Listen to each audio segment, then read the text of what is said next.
And I want you to speak for you. I don't want you to speak for all the women across America and Alaska and all that shit. And it's cold as fuck over there. But How I know a man isn't worth my time? yeah, how do you know a man isn't worth your time? How do you know that? Personally, I require a lot of attention. So if you can't communicate when you're not giving me attention or why you're not giving me attention, you're not worth my time. For me, if I gotta pay for more than what I'm putting out, you're not worth my time. What do you mean paying more? I feel like I'm more of at a standard now where it's like, I'm not saying I shouldn't have to pay for anything because I can't, but like I should not be provided for us if we together at all. What do you mean providing? Because I should not be paying the rent. I should not be paying for this, for that, for making sure we get dinner every night and make sure that I should not be doing that. I should not be paying the Wi-Fi, the car insurance, none of that.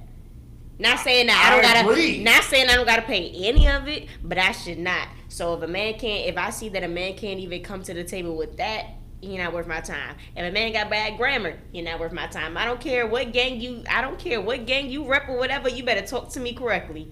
Right. So in other words, at some given point, you're saying become a man and do the things right. that men do. Yes. Don't sell you a story that you're a man with "I am the man" T-shirt. Right. Shout out to the niggas who got these fake ass T-shirts on. I am the man, but yet when it comes to the function of what a man does, you ain't. Right. You can't do it. If they don't got an actual job, they can't do it. So if I'm an entrepreneur and I don't see no stats or nothing for real, no, right. You're not worth my time because right. you can't provide for me. Right. Just not being a gentleman. I like men who open my door. I have not had a man who does open my door in probably like 3 or 4 years. Wow. So right off the back, I know men. That's one of my first impressions when I go out with a man. If he opens my door. Really? And that's like a check. Is it? A check or an X. And a lot of men I could tell, oh, I don't open my own door. And then it's oh, for real, or it's like, oh, my bad. You're spoiled. Depending on the reaction. I can see through your shit. You know why? Because you're spoiled. You're used to a certain level of men, and that's okay. As a woman, that's quite all right.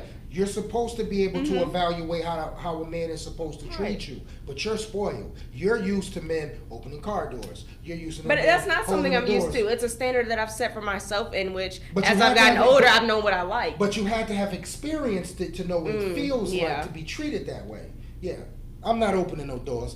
I ain't holding no doors. And that's not what I do. Why? Open the doors. Nope. I get in. I get out. Close the door. I'm not doing Pull the chair out. I'm not doing that. Flowers. All that. Okay, flowers are nice. Flowers at least once a week or something like that, or once every 2 weeks. See, You're spoiled. And there's nothing wrong with that. No, you're used to. That makes me happy. You're used to men treating you at a certain level. So that's why you. So dating lower is not. Yeah, it's not an option. It's not shout out to the broke niggas who know they can't get what the But it's like I've had broke niggas before. That's how I know I like what I like. So wait a minute. So I'm gonna ask you a question, right? So have the broke niggas ever hold the door for you? Yeah. Okay. And you know why they did, right? Because they can't offer me nothing else. Exactly. So they gotta give you respect. But exactly.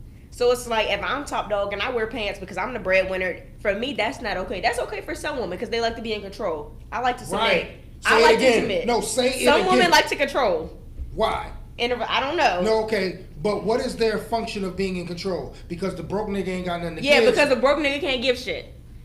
So they can't provide, so they in control. And I know a lot of women do this because when it comes to when your nigga's low and you're mad because your nigga used to provide for you, now he can't provide for you no more, it is an issue. Because a lot of women, I know for me, I deal with the don't introduce me to an energy you can't maintain. Woo! So if you came and did this energy and we was flying here and going this and that and the third, and now we here and we sitting here fucking broke, it's not a materialistic thing, but it's like you shouldn't have introduced me to that thinking that it was that. But you know what though? I'm gonna put you on game, right? Mm-hmm. Sometimes men utilize that aspect to get rid of that chick. So sometimes it's not about being able to maintain the energy that was shown to you from the very beginning. Sometimes that's a quick way to you get the button. The eject button. And shout out to those who use that. I don't really use that. I'll just tell your ass goodbye, and you chicks already know who you are. But my point is, certain men, that's how they eject women, by showing them, hey, look, ain't no more money. Oh, okay. Bitch, you gotta go. So don't get it twisted. I'm not saying men, You look at me like, yes, I didn't know that. But yeah, I did know that. Niggas Put do me that. on. And that's probably because some of the circles that I'm in, Mm-hmm. I recognize some of the things that they do, and I'll be like, well, why didn't you just be honest and say you didn't want to fuck with me no more? Because you already introduced to that energy, so therefore, and the flip side too, I'm gonna put you on game again. Shout out to the niggas who I know do shit like this. Some niggas want to know what you there for.